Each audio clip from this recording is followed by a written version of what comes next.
Welcome to the Being Curious Show. I'm Brian Mariani, founder of No Shift Own. And I'm Kelly Wagner, publisher of Edge Magazine. Our show is about curiously connecting teachers and seekers on a wide range of topics in a safe space. Few topics will be off limits, and we have some amazing guests to share with you. Our intention is that our conversations will spark your own curiosity to create a life that lights you up and inspires you to be kind, thoughtful, open-minded to yourself and others. We are on AM 950, Sundays at 2 p.m., and all podcast platforms. So, Brian, what are you curious about today? Well, Kelly, I am abundantly curious as always, and today is a very special day. I'm honored. I'm excited because today I get to interview my own dad, Russell Mariani, and I'll let you, Kelly, just say a few things because I know that you've experienced and actually interviewed my dad a few times. So let's hear from you and then we'll dive in. So, Russell, we're not going to let you introduce yourself before we give you a beautiful plug. But since I've crossed the path of Russell and Brian, I do not see water the same. I look at water in a totally different realm than I used to. And I will tell you that I bring my glass or stainless steel water bottle with me at all times. It is at room temperature with Celtic salt in it. So all right, Kelly. I learned and pay attention, and I've turned a lot of people onto this. And I know water is just a drop of what we're going to talk about today. So, Russell, thank you so much for being here. Your son is amazing. We are so blessed to be partnering on this, and thank you for joining us today. Thank you, Kelly. It's a pleasure to be here, and I agree. Brian is amazing, and you're amazing. Thank you. Well, all the amazing aside, for those people that don't know you yet, Dad, Russell, Pops, give everyone your story. I know it's something that I have heard my whole life, and it never seems to get old. You have this incredible adventure story, and what I love about your story is that what you've turned into a profession really came out of your own need.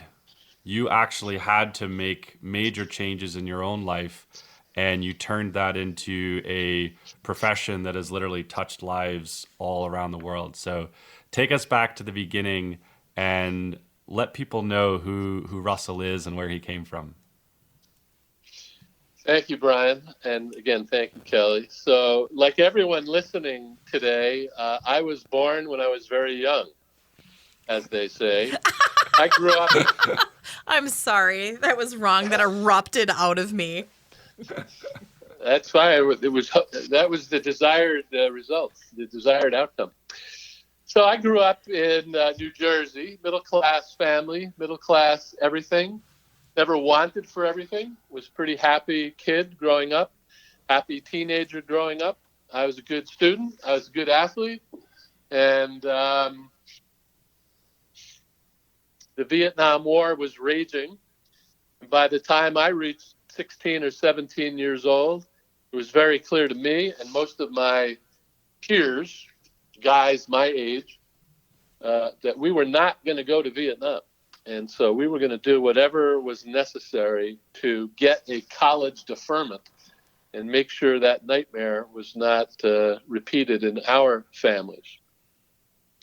So fortunately, on January 1st, or unfortunately, on January 1st, 1973, when they did the lottery for the Vietnam War draft, because we still had the draft, young men were still being sent over against their will. And they put 365 days on golf balls in a big container, and just like they do the lottery, they would pull them out. And the first 30 that were pulled usually got drafted no matter what. And so on January 1st, 1973, March 1st, my humble birthday, was the very first ping pong ball that was taken out of the lottery. And so that was a stress factor in my life. But the biggest stress factor had been a crazy high-protein diet that I had gone on the previous summer, so the summer of 1972. And this was really not healthy at all, but my high school basketball coach had come up to me that summer and said, next winter, you're going to be the biggest, tallest kid on the team. And Brian is laughing because he knows I'm 6'1", and now I'm 200 pounds, but back then I probably weighed 180 pounds. So that's not a very big basketball player. But so my coach said, we need you to put on weight. We need you to put on muscle mass. So we're going to put you on this high protein diet. So I started eating steak 3 times a day, but it wasn't healthy steak. And I started drinking a quart of milk a day or a half a gallon of milk a day, and ate ice cream and cheese and fatty foods to put on weight, because that's the way we did it back then. And so if I ate any vegetables at all during that year, it was totally by accident and not by design. So I started to develop symptoms of digestive system problems pretty quickly into that crazy high protein diet. But I never connected the dots until one day in February or March of that year, 1973. And by the way, in April of 1973, the draft was resolved or dissolved, so I did not have to go to Vietnam, fortunately. But that stress, combined with this crazy diet stress, combined with never being properly hydrated and not knowing that, and many other factors, I developed some pretty serious symptoms of inflammatory bowel disease, and one day ended up in the doctor's office and had a colonoscopy. And after that session, which was very uncomfortable because there were no sedatives used, I was told by that GI doctor that it looked like I had colon cancer. They would have to do some more tests, but it did not look good.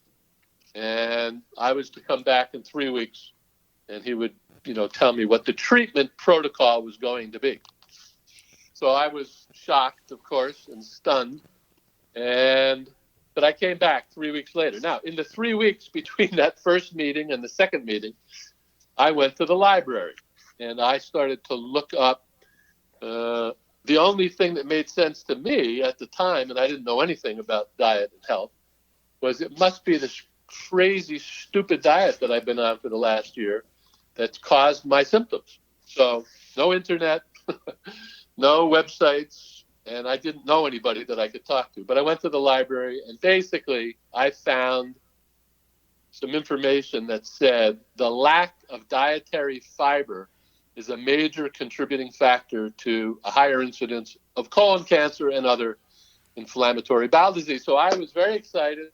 I brought 3 or 4 books with me to the next doctor visit. I walked into his office. I said, look, doctor, it's true. There's a connection between that crazy high-protein diet I've been on and my current troubles. Well, he looked at me and he said, son, don't self-diagnose.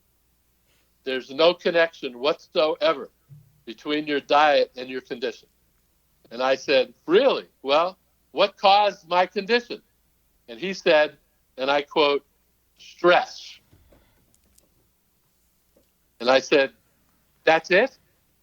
So what am I going to do? How am I going to resolve this problem? These are very uncomfortable symptoms. He said, we have medication for that. And you'll need to be on medication every day for the rest of your life. And then he said, and don't worry, if the medication doesn't work, because sometimes it doesn't work, we'll just surgically remove your colon. So as you can imagine, at 18 years old and having no previous negative health history whatsoever, none of this made sense to me. And I knew 2 things. I made 2 decisions that afternoon. And the first decision was, I don't like this doctor. I'm not going back.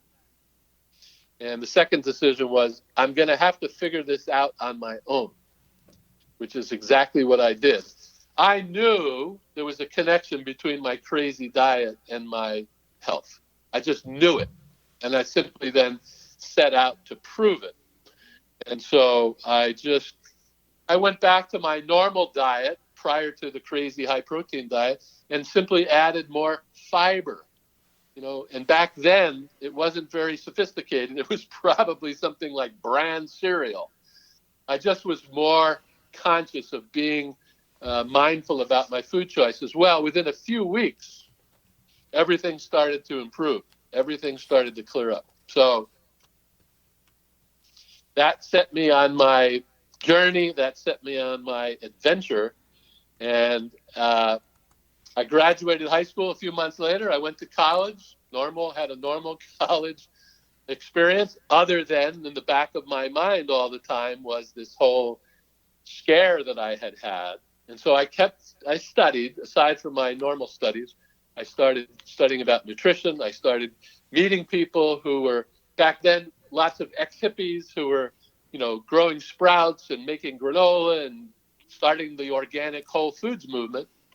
And so, again, I was very lucky in meeting people who were very committed to a healthy diet and a healthy lifestyle. So between 1973 and 1980, I went through what I consider my apprenticeship in learning the basic connections between a healthy diet and not only digestive problems, but literally all negative health conditions, what we call chronic degenerative type illnesses. In other words, not infectious illnesses or infectious diseases, but chronic degenerative. And by 1980, I had basically learned enough to hang out my shingle and say, if you're looking to improve your diet, or if you're interested in, or if you have a chronic condition and you haven't found help yet, why don't you check me out? I'm pretty confident I can help you.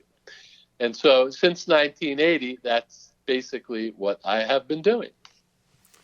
That's awesome. It's such a wild story of being a young man and having all these stressors in your life, going to the one place that you thought you would get answers, thought that you would get guidance, thought that you would get some form of safety or security, and finding yourself more scared and feeling probably totally alone. So in the process of that discovery and then this, I think it was about a 7-year journey, where did you start to develop the confidence or the knowing that this is something that I'm going to do professionally? This is something I want to do professionally. That's a great question, Brian. I would say most of the time during that first 7-year period, my apprenticeship, I wasn't confident at all about becoming or being a practitioner. But I went back to school after undergraduate. I got a bachelor's degree. I was an English major. And then I went back to school. But back then, you couldn't go to a normal university for the kind of nutrition education I was looking for. And there were many alternative schools around the country back then. But I had met a few people involved with what's called the macrobiotic movement, or the macrobiotic approach to health and healing. And so that's where I went. I went to Boston in 1978 and attended the Kushi Institute. Michio Kushi was a Japanese man who would come to this country with very clear ideas about what defined a healthy human diet. And it was very effective. People literally came from all over the world with various types of illnesses and a lot of different types of cancers to learn about the macrobiotic approach to getting better. And so that was really my foundation. And there were several experiences that I had. I was kind of on the team. So people would come in, and Mr. Kushi was the primary giver of advice, but there were always 5 or 6 students like me who were taking notes, and we would share these notes with the patient, with the client. And so literally after about 4 or 5 experiences where somebody had come from Italy or Spain or Australia, and as I was sitting there, I would look at them and say, I don't think that person's going to survive into next week. And yet they went home, followed these directions, and got better. So after several of those experiences, and of course my own healing experience, I finally got the confidence to know that this was safe. This was a safe approach. And for many people, especially those people who would embrace it, it was very effective. Well, that certainly tees it up. I can see Kelly. 3, 2, 1. Ooh, let's go. Oh my goodness. So we're diving in with my dad, Russell Mariani, and we've just gotten his story. And when we come back from the break, we're going to dive into what he's done now for over 40 years. We'll be right back. Thanks for joining us.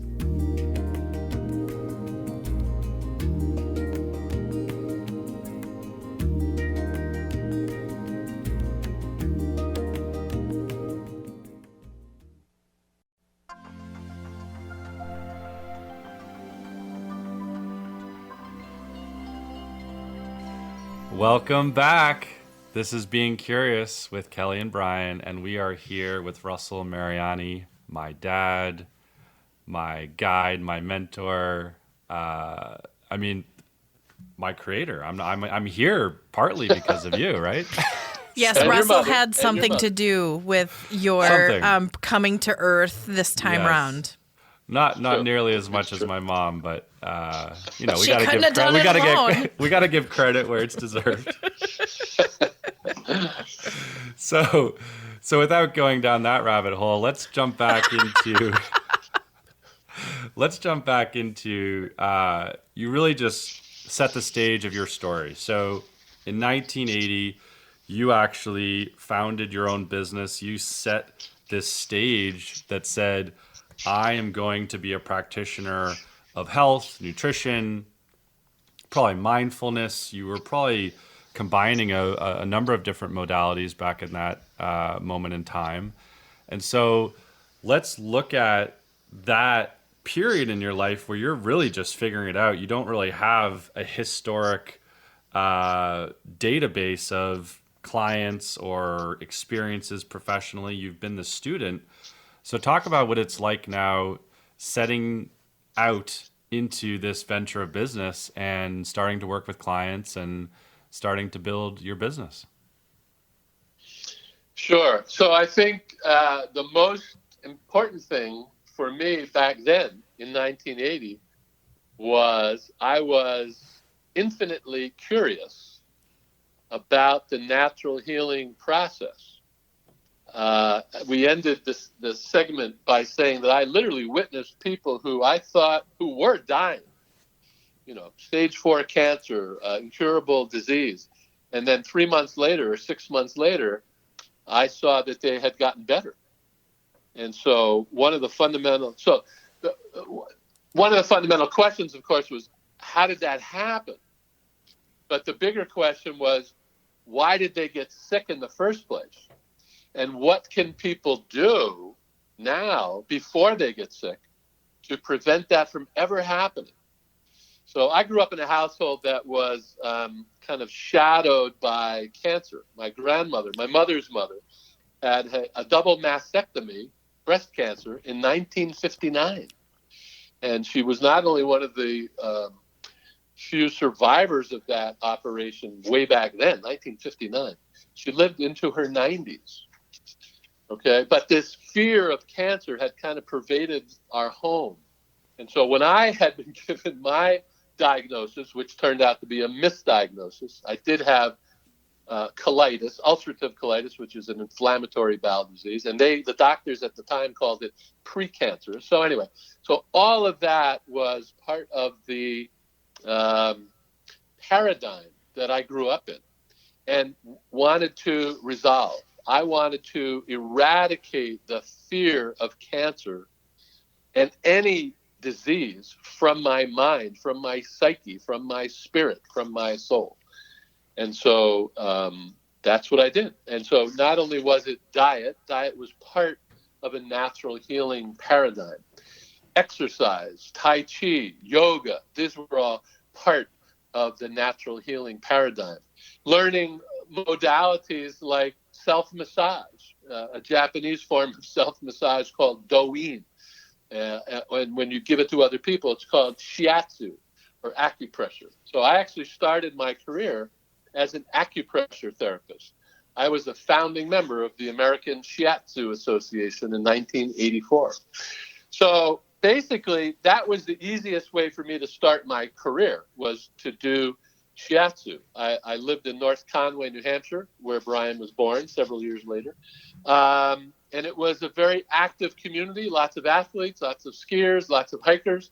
And even then, in 1980, 1981, 1982, there were lots of people who were interested in alternative approaches. So I had a steady flow of clients who were interested in shiatsu. They were curious about that tall, skinny guy, because back then I was one of the very few people practicing any type of, alternative health or natural healing. And so part of the training I had received in shiatsu was to always provide advice to people about their diet and lifestyle.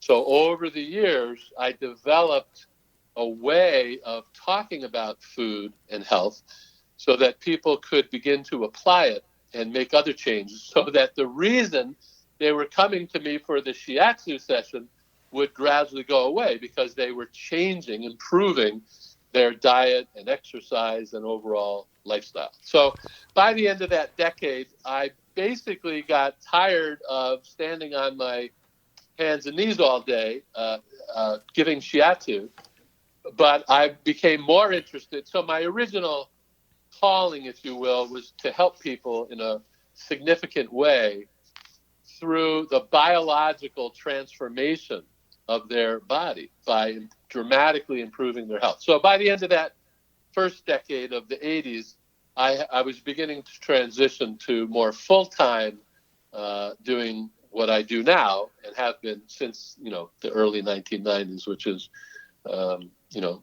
nutritional counseling, health education. And by the early 90s, I had basically developed a program that I use today, which is a comprehensive approach to functional medicine or functional nutrition, recognizing 7 root cause areas and helping people to make changes in each of those 7 areas, and then watch them get better. So looking at those 7 areas, that's really your calling card in the world today. You have created a unique approach, explanation of these fundamental areas of health. And obviously, anyone that knows about health says it in their own way, but you've really created and established a movement around these, what you call the 7 root cause areas. And of course, we don't have time to dive into all of them, but maybe just give our audience the quick preview of what those 7 areas are and why they're important. Sure. So I was taught a system. I was taught an approach to health and healing based on principles that are verifiable in nature. Principles like gravity, principles like hydration. And the first principle of what we now call functional medicine is the body is constantly healing itself. This is the principle of homeostasis, recognized in all medical literature. In other words, your brain is functioning, your lungs are functioning, your kidneys are functioning. And it's doing all those functions on its own, on their own. And so the second principle of functional medicine is when it comes to the choices that you make about breakfast, lunch, dinner, snacks, exercise, hydration, meditation, sleep, rest, all those things, but particularly the physical choices about meals, nothing is neutral. There isn't anything that we do, there isn't anything that we put into our body that has a neutral impact on the function of our heart or our kidneys or our liver. Those functions are either helpful or harmful. Those impacts are either complementary to the way that our body has been designed to function, or they are actively insulting. And so literally, when I look at a person's diet, I'm looking for the insults. I'm looking for the things that have caused their current condition and symptoms. And of course, I've learned over the last 42 years what are the basic complementary habits that people need to implement. So while they decrease the negative impact or completely eliminate the insulting habits and influences and begin integrating the complementary habits and foods and influences and supplements, etc., we literally they watch their body heal, I watch their body heal. And their body is doing that. It's like, I'm not doing that. I'm just guiding the process. So the 7 root cause areas are things that everybody will recognize. Number 1, mindfulness. And it would include all the things that you would normally think of when you think of that term, just greater awareness of your responsibility for your own health. Number 2, proper daily hydration. Every cell of our body is 55 to 75% water. So if you don't drink enough water, the cells literally start to freak out.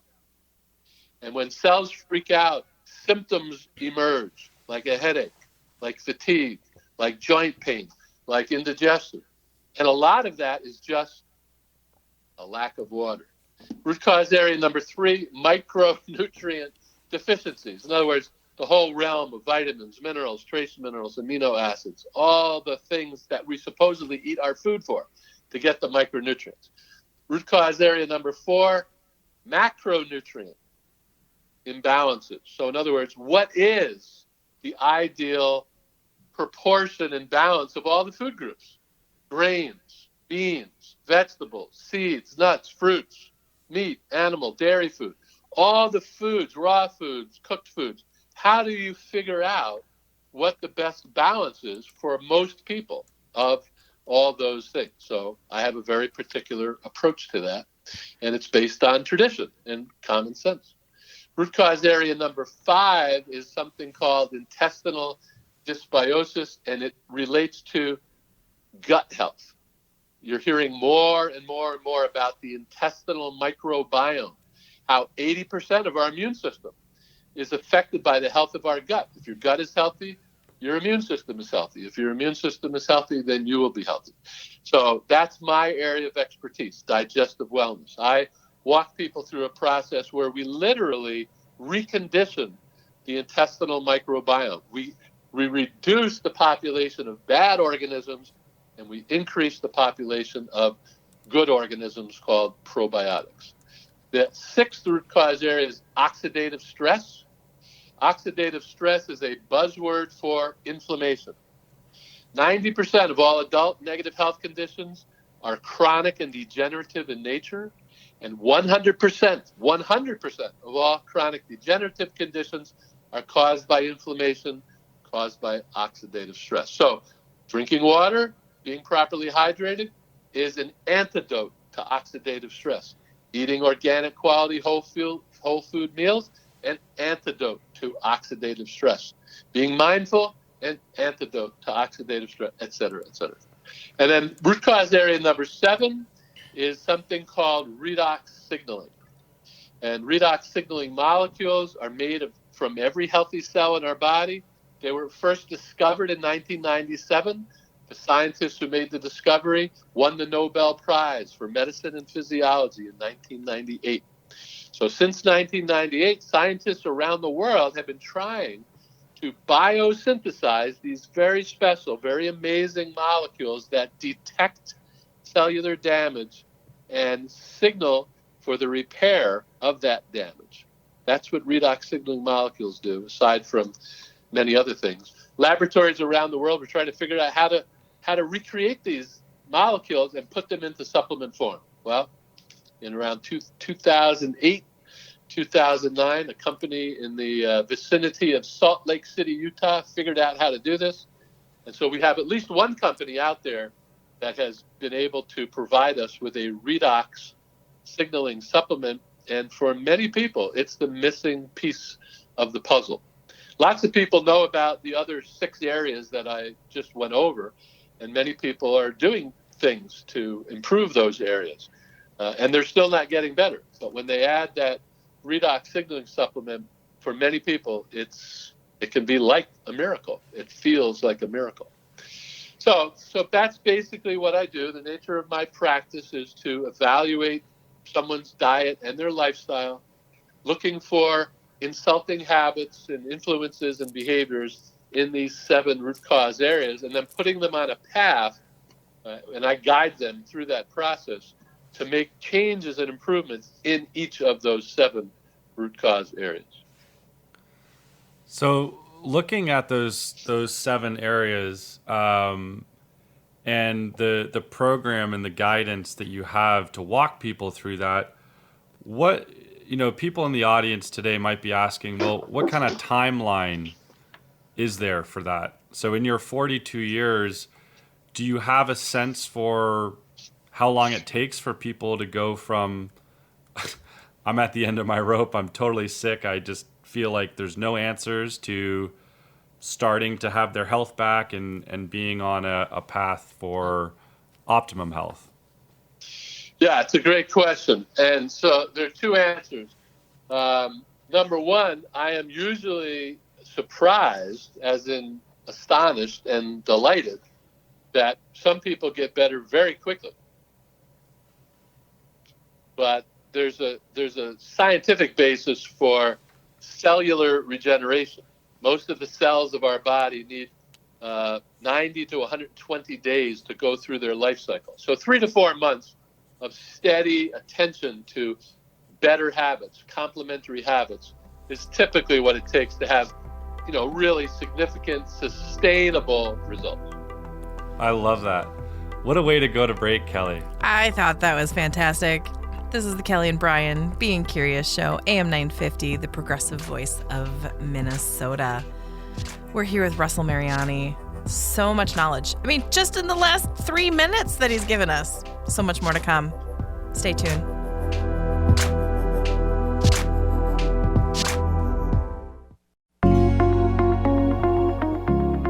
Mention the video.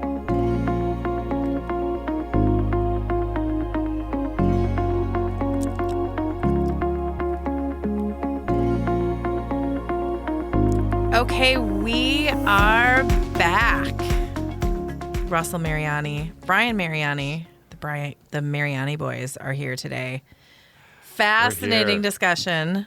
And I'm just the color girl. So you guys keep taking it away. We're in the middle of and we have only 16 minutes to do this.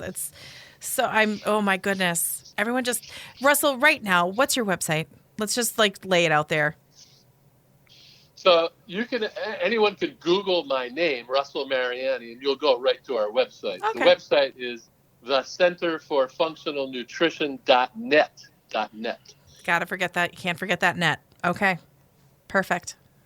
Brian. Awesome. And as we were going to break, we were really diving in on what you've discovered and categorized as these 7 root cause areas, and diving into some of the specifics around all those areas. Is there a place where someone could get all the detail and all your 42 years of expertise, specifically around those areas, and just get a whole lot more information? Yes, what a good question, Brian. It's almost like you guys know each other. You think that we knew each other, or you think that we had prepared something for this part of the program. So yes, in 2002, actually, I had worked with a young man who was a baseball player like I had been, and he had ulcerative colitis like I had once upon a time. And so I walked him through my program, and his neighbor, Scott Ogren, who you know, Brian, was so impressed with this young man's recovery that he called me one day and he said, you changed this kid's life. He was suffering so terribly. His parents were always calling me and wondering if there was anything that could be done for him. And you got him better. Why don't you write a book about this? And so that was literally the impetus back in 2002. And it took a couple of years. But in 2006, we published the first edition of my book called Healing Digestive Illness. 2015, we did another edition, and thanks to a lot of work on Brian's part, in 2020, we created a completely updated version of all the work that I do, covering the 7 root cause areas, literally walking people through the book through exactly how I work with people one-on-one when I do that. The book is called Principle Eating, the No Diet Way to Complete Health, and this is the Digestive Wellness edition. So, so literally everything that I do in my private practice, working with people one-on-one, is described in the book, and I wrote it to the reader as if they were sitting across the table from me as a client, working with them one-on-one, walking them through the entire step-by-step process. Great. And that book's available wherever you want to find books, Amazon. We've got an audio book. There's an ebook. And of course, it can be found on the website as well. But a simple Amazon search will have it come up. Can you talk about what it's like for those people who may be at the end of their rope? They may have seen specialists, even alternative specialists, doctors, people who are supposed to have the answers, and they're not getting well. And they might say, well, you know what? I want to read the book. The book sounds great, but I feel like my life's kind of on the line here. And talk about that person and what it's like to actually work with you one-on-one and what that program looks like from start to finish. Sure. Well, it's an interesting thing, Brian, but literally the most common expression shared with me by people who are finding me for the first time is exactly what you just said. Russell, I am at the end of my rope. I have tried so many things to cure my colitis or to cure my esophagitis or my irritable bowel or my arthritis or my whatever. I have spent thousands and thousands of dollars. I've read the books. I've done the webinars. I've gone to clinics. I've gone to the Mayo Clinic. I've gone to this clinic. I've gone to Hippocrates. I don't have any confidence based on my experience that anybody can help me. Why should I think that you can help me? And I say, I hear you. That's where I was at a certain point in my life. All I can tell you is that most practitioners would never give you, first of all, if somebody is at that place and they're listening to this podcast, if you are at that place where you're at the end of the rope and you don't have anywhere to turn, just call me. Go to the website and call me. I offer a free 30-minute first step conversation with anybody. And you actually pick up the phone too. I mean, I know you do that. Yes. Well, usually now people have to schedule a time or they'll get Megan, my wife and the co-founder of the center, and then they can set up a time with me. But, if they somehow get my cell phone number, then yes, I will pick up the phone. So that's the first thing to do. And basically, I would have a conversation, and in that 30-minute conversation, I'm going to be able to reveal to you what you have not yet done, and where other practitioners have either overlooked or underestimated the importance of something that you may already know but you're not doing, or it wasn't emphasized enough. So in that regard, I look at myself as a natural healing detective. And where other practitioners kind of gloss over an area, I will not gloss over anything. I know that if attention is given to each of these 7 root cause areas, so most approaches just do 1 or 2 things. But my approach is very comprehensive. And in terms of diet, most practitioners are just going to give you a list of things to not eat and things to eat, but they never talk about things like chewing. They never talk about things like avoiding cold foods and beverages. They never talk about things like don't eat late at night. They never talk about making sure the environment where you're eating is very quiet and peaceful and calm. Don't eat when you're angry. Don't eat when you're tired. Don't eat when you're upset. So there are many, many things that I've learned over the years that can be the crucial discovery in your diet. some insulting habit that you're engaged in and no other practitioner will have identified. In Russell, fact, we just met. Yeah, sorry, go ahead. what's the latest someone should eat at night? So technically, it takes about 3 hours for the food that you've eaten to get out of your stomach. While it's in your stomach, your whole digestive system is kind of cranking up and very active. And while there's food in your stomach, your body, the intelligence of your body says, don't become horizontal.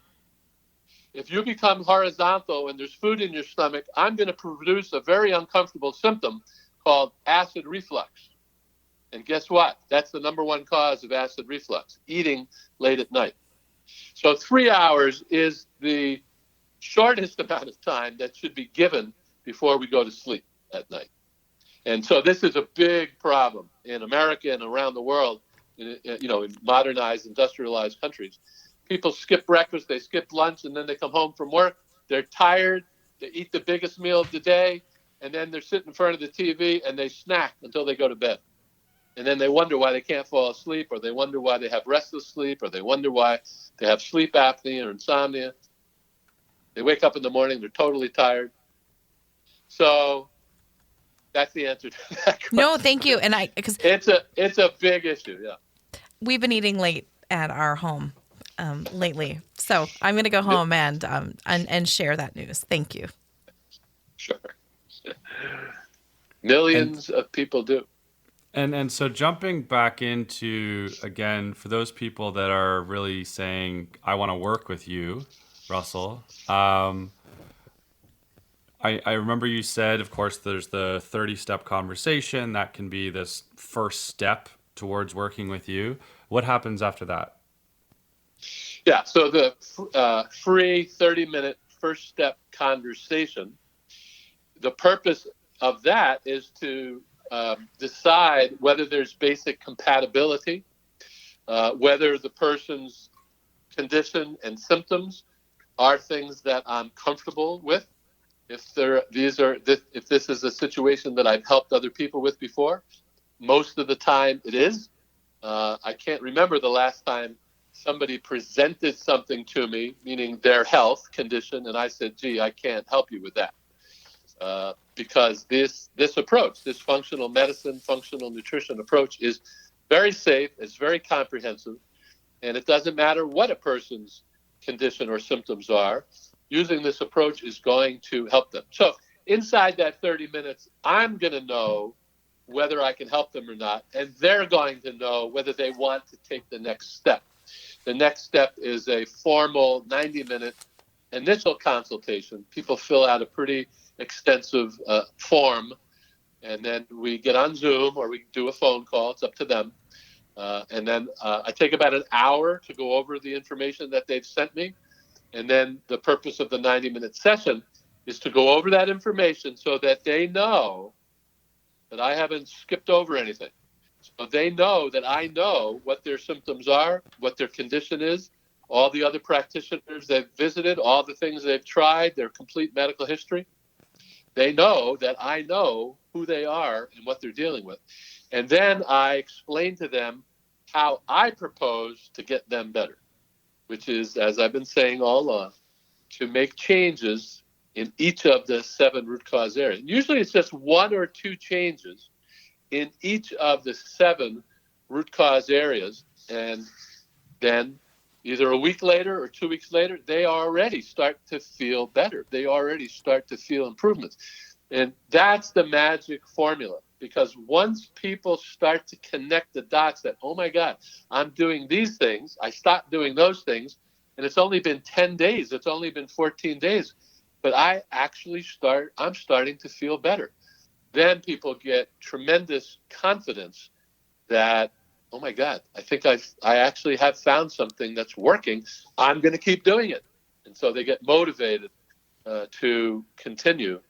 And as long as people do things correctly and consistently and take my guidance, they're going to get better. They're either going to get 100% better or they're going to experience significant improvement, way more improvement than they've ever experienced before. Huge. And that's really what people are looking for is that first confirmation of starting to feel better. Correct. I call it preview of coming attractions. Yes, exactly. So many people have been sick for so long that a lot of them have completely lost faith, or they don't even know what it's like to be healthy. They don't know what it's like to have energy. They don't know what it's like to sleep through the night. And so when someone comes to you and you're able to really figure out what those most insulting habits are that they have had a total blind spot to, and simply eliminate it and bring in a habit like daily hydration, results can be very significant and they can be quick. And I think that's the most important thing, is to well, what would you say to everyone out there, Dad, who maybe is feeling that way? What would you say out there? What would you say to those people to say there is hope, there is an answer, and it's literally it's possibly one phone call away? Yeah, absolutely. I would say go to my website, go to our website, and start reading the testimonials. Every single one of those testimonials are extreme cases. And most of those people started their relationship with me by saying, I'm at the end of my rope. I don't know what it's like to feel. I can't even remember the last time I felt well. And I don't have any I've read your website. I don't have any confidence that you can help me either. But I'm at the end of my rope. I don't know what else to do. Read those testimonials, and if you resonate with one or two of them, give me a call. Absolutely. And I think you can tell by how I'm answering these questions and how I'm speaking about it. I don't take this responsibility lightly. Oh no, you live it. Working. Well, here's what I would say. Thank you, Kelly, for saying that. I know what it's like to wake up and think my life is over. I may never feel well again. I did have a very serious condition. I was not well for a long time. So I know what that's like, and I don't take it lightly that other people are in that same place. But the reason I do the work that I do is because other people helped me get better. And when I got better, I made a promise, and that was that I will spend the rest of my life helping other people to get better. Well, thank you, Russell. From Kelly and I at the Being Curious show, we're so grateful that the community just was graced with all of your brilliance. Thank you, everyone, for tuning in. We'll see you again soon. Thank you, Russell. Thank you, Dad.